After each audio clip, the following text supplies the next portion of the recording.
नमस्कार, स्वागत आहे तुमचं आपल्या यूट्यूब चॅनलवर गार्डन आर्टिस्ट्री. तुम्ही कधी विचार केला आहे का की तुमच्या घरामध्ये फ्रेश हवा, सकारात्मक ऊर्जा आणि निसर्गसुख कसे मिळवता येईल? तर याचे एकच सोपे उत्तर आहे, इंडोर प्लांट्स. आजच्या व्हिडिओमध्ये आपण 10 इंडोर प्लांट्सबद्दल महत्त्वाची माहिती जाणून घेणार आहोत. कोणते झाडं लावायची, त्यांची योग्य काळजी कशी घ्यायची आणि त्याचे फायदे काय आहेत, हे सगळं मी तुम्हाला सोप्या शब्दात समजावून सांगणार आहे. त्यामुळे व्हिडिओ स्किप न करता शेवटपर्यंत नक्की पहा आणि काही नवीन शिकायला मिळेल याची खात्री आहे. माझ्याकडे असलेलं पहिलं आणि सर्वात जिव्हाळ्याचं प्लांट म्हणजे मनी प्लांट. जेव्हा मी ते फर्स्ट टाईम लावले तेव्हा ते फक्त 1 ते 2 फूट एवढंच होतं, पण आता त्याची ग्रोथ बघून खूप आनंद होतो. याच्या कटिंग्समधून मी अजून नवीन प्लांट्स तयार केले आहेत आणि ते सगळीकडे छान वाढत आहेत. या प्लांटला जास्त पाण्याची गरज नाही, म्हणून त्याला दर 2 ते 3 दिवसांनी पाणी द्यावे. याला डायरेक्ट सनलाईटची गरज नसते. उलट खूप जास्त सनलाईट किंवा एक्सेस पाणी दिल्यास याची पाने पिवळी पडू शकतात. त्यामुळे सॉईलचा अप्पर लेअर ड्राय झाल्यावरच पाणी द्यावे. तुम्ही हे प्लांट मेन डोअर समोर किंवा खिडकीच्या बाजूला ठेवू शकता. या प्लांटला दर 1 ते 2 मंथमध्ये एकदा फर्टिलायझर द्यावे. तसेच आठवड्यातून एकदा लिव्स क्लीन करावी आणि येल्लो झालेली लिव्स काढून टाकावी. तेव्हा हे प्लांट हेल्दी ग्रो होते. मी या प्लांटच्या काही कटिंग्स काचेच्या बॉटल्समध्ये लावलेल्या आहेत. वीकली बेसिसवर मी त्यांची रूट साफ करून पाणी चेंज करते. या प्लांटची केअर करणं खूप इझी आहे, म्हणूनच मला हे प्लांट खूप आवडते. माझ्याकडे असणारा अजून एक इंडोर प्लांट म्हणजे लकी बांबू. हा प्लांट मी ऑनलाईन ऑर्डर केला होता. माझ्याकडे हा प्लांट काचेच्या भांड्यात लावलेला आहे आणि त्याच्या रूट्ससाठी पुरेशा लेवलवर पाणी टाकले आहे. हा प्लांट आम्ही डायनिंग कम वर्क डेस्कवर ठेवला आहे. मी याचे पाणी आठवड्यातून एकदा किंवा 2दा चेंज करते. काही वेळा यातील स्टिक्स सुकायला लागतात, तेव्हा मी पटकन त्यातून काढून टाकते.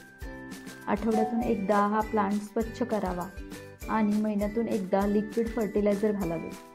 या प्लांटची केअर करणेही खूप इझी आहे. माझ्याकडे असणारा तिसरा प्लांट म्हणजे स्नेक प्लांट. हा प्लांटसुद्धा मी ऑनलाईन ऑर्डर केला आहे.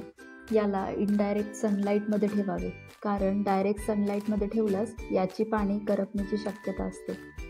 याला दर 3 ते 4 दिवसांनी पाणी घालावे, म्हणजेच मातीचा थर ड्राय झाल्यावरच पाणी द्यावे. हा प्लांट लो मेंटेनन्स असल्यामुळे जास्त काळजी घ्यावी लागत नाही.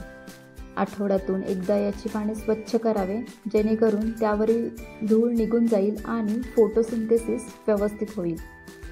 हा प्लांट एअर प्युरिफाईंग असल्याने घरातील हवेतील टॉक्सिन्स कमी करण्यास मदत करतो. हा प्लांटसुद्धा खूप सुंदर दिसतो आणि घराच्या इंटेरियर डेकॉरसाठी उत्तम पर्याय आहे. माझ्याकडे जेड प्लांट आहे, जे मी ऑनलाईन ऑर्डर केलं होतं. या प्लांटला 2 ते 3 तास डायरेक्ट सनलाईटची गरज असते, म्हणून तो मी आमच्या गॅलरीमध्ये ठेवला आहे. याला दर 3 ते 4 दिवसांनी पाणी द्यावे, कारण जास्त पाणी दिल्यास मुळे कुजण्याची शक्यता असते. महिन्यातून एकदा त्याला फर्टिलायझर आणि वाढलेली येल्लोड पाने काढून टाकल्यामुळे त्याची ग्रोथ चांगली होते. या प्लांटचे जाड गुळगुळीत पाने घराच्या इंटेरियर डेकोरसाठी खूप आकर्षक आहे. हा प्लांट तुमच्या घरात समृद्धी आणि सकारात्मक ऊर्जा आणतो.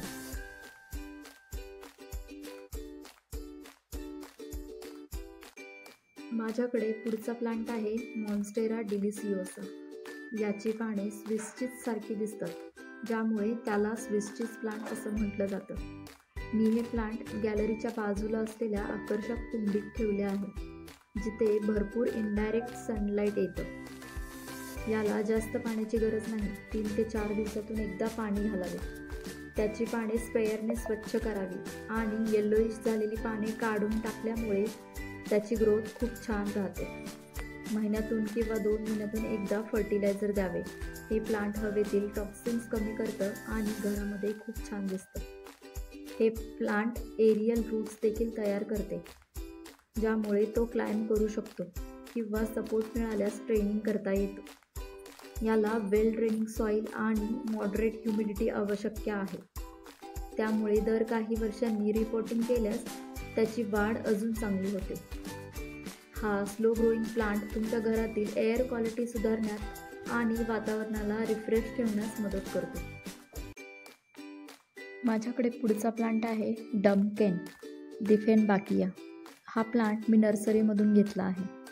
याची मोठ्या आकाराची पाने आणि त्यावर असलेल्या पांढऱ्या रंगाच्या अट्रॅक्टिव्ह पॅटर्न्समुळे खूप छान दिसतो. ह्या प्लांटला दर 2 ते 3 दिवसांनी पाणी द्यावे. त्याला डायरेक्ट सनलाईटची गरज नाही. त्याला इनडायरेक्ट सनलाईट पुरेसा असतो. आठवड्यातून एकदा याची पाने क्लीन करावी आणि 1 ते 2 महिन्यातून एकदा फर्टिलायझर द्यावे, ज्यामुळे त्याची ग्रोथ खूप छान होते. दर 2 ते 3 वर्षांनी रिपोर्टिंग केल्यास आणि फ्रेश वेल ड्रेनिंग सॉईल वापरल्यास डम्केनची ग्रोथ अधिक सस्टेन्ड राहते. काही वेळा येलो किंवा डॅमेज्ड लीव्ज आल्यास त्यांना काढून टाका. रेग्युलरली चेक केल्यास स्पायडर माइट्स किंवा स्केल सारखे पेट्स आढळू शकतात. त्यासाठी जेंटल क्लिनिंगची गरज ठरते. डम्केन घरातील हवेतील टॉक्सिन्स कमी करण्यात मदत करतं आणि इंडोर एअर क्वालिटी सुधारतं.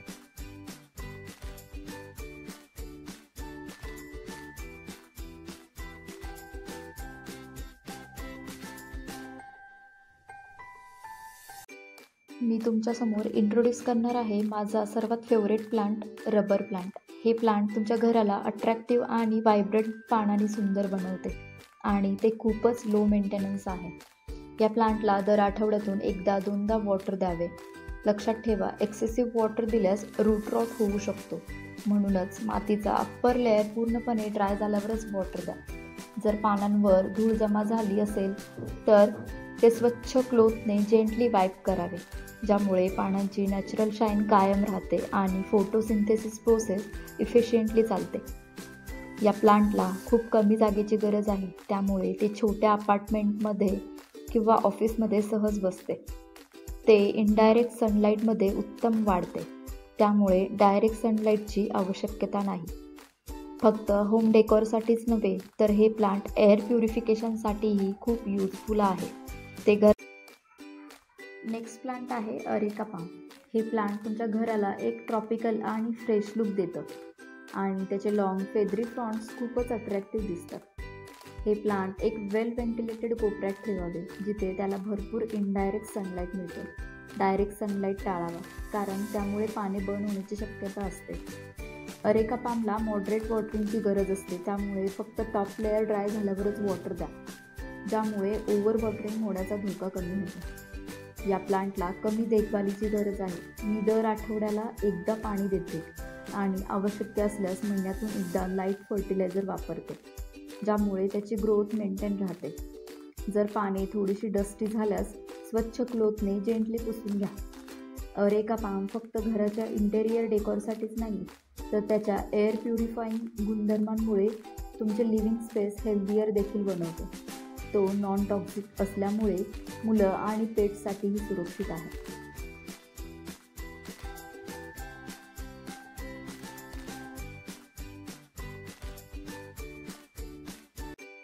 नेक्स्ट आहे युनिक आणि low maintenance indoor plant spider plant. Spider प्लांटचे लॉंग आणि स्ट्रिप्ड लीव्स तुमच्या घराला एक रिफ्रेशिंग लुक देतात. हे प्लांट अशा स्ट्रॅटेजिक स्पॉटमध्ये ठेवावे जिथे त्याला प्लेंटी ऑफ इनडायरेक्ट सनलाईट मिळतं, कारण डायरेक्ट सनलाईटमुळे पानांवर बर्न होण्याची शक्यता असते. या प्लांटला दर 3 ते 4 दिवसांनी वॉटर द्यावे, म्हणजे सॉईलचा अप्पर लेअर ड्राय झाल्यावरच पाणी द्यावे. एक्सेस वॉटर दिल्यास रूट्सच्या हेल्थवर ॲडवर्स इफेक्ट पडू शकतो. दर आठवड्यातून एकदा स्पायडर प्लांटचे पाने स्वच्छ करण्यासाठी एक सॉफ्ट क्लीन क्लोथने जेंटली वाईप करावे, ज्यामुळे डस्ट हटते आणि फोटोसिंथेसिस प्रोसेस इफिशियंटली चालते. या प्लांटचे आणखी एक अट्रॅक्टिव्ह फीचर म्हणजे याचे स्पायडरेट्स. छोटे बेबी प्लांटचे वेगळे होऊन प्रपागट करता येतात, ज्यामुळे तुम्ही नवीन प्लांट तयार करू शकता. स्पायडर प्लांट इंडोर एअर प्युरिफिकेशनसाठीही खूप युजफुल आहे, कारण ते घरातील टॉक्सिन्स कमी करते आणि ओव्हरऑल एअर क्वालिटी इम्प्रूव्ह करते. आणि आपल्या या व्हिडिओमधील लास्ट प्लांट आहे पीस लिली. पीस लिली हे एक सुंदर इंडोर प्लांट आहे. पीस लिली हे प्लांट तुमच्या घराला एलिगंट व्हाईट फ्लॉवर्स आणि ग्लॉसी डार्क ग्रीन लीव्हजने ब्युटिफुल करतं. इट्स सुपर लो मेंटेनन्स आणि त्याच्या एअर प्युरिफाईंग प्रॉपर्टीजमुळे इंडोर एन्व्हायरमेंट खूप हेल्दियर राहतं. हे प्लांट नेहमी इनडायरेक्ट सनलाईटमध्ये ठेवावे, कारण डायरेक्ट सनलाईटमुळे पानांवर बर्न होण्याची शक्यता असते. ह्या प्लांटला दर आठवड्यातून किंवा बायवीकली वॉटर द्यावे, म्हणजे सॉईलचा अप्पर लेअर ड्राय झाल्यावरच वॉटर द्यावे, कारण ओव्हर वॉटरिंगमुळे रूट रॉट होऊ शकतो. जर पानांवर डस्ट जमा झाल्यास सॉफ्ट क्लिपने जेंटली वाईप करावे, ज्यामुळे त्याची नॅचरल शाईन कायम राहते. महिन्यातून एकदा माइल्ड फर्टिलायझर पण द्यावे, त्यामुळे प्लांटची ग्रोथ मेंटेन राहते आणि त्याचे सुंदर व्हाईट ब्लूम्स आणखी चमकदार दिसतात. पीस लिलीचे स्ट्रायकिंग डार्क ग्रीन फॉलिएज तुमच्या घराला एक काम ॲम्बियन्स क्रिएट करतात.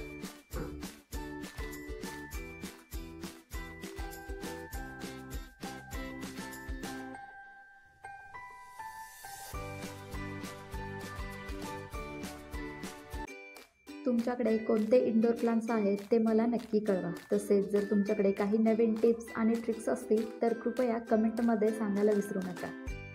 जर तुम्हाला हा व्हिडिओ आवडला असेल तर नक्की लाईक, सबस्क्राईब आणि शेअर करा. तुम्हाला पुढील व्हिडिओमध्ये भेटेन. तोपर्यंत तुमचं घर सुंदर ठेवा, हिरवं ठेवा आणि नेहमी आनंदी राहा. धन्यवाद.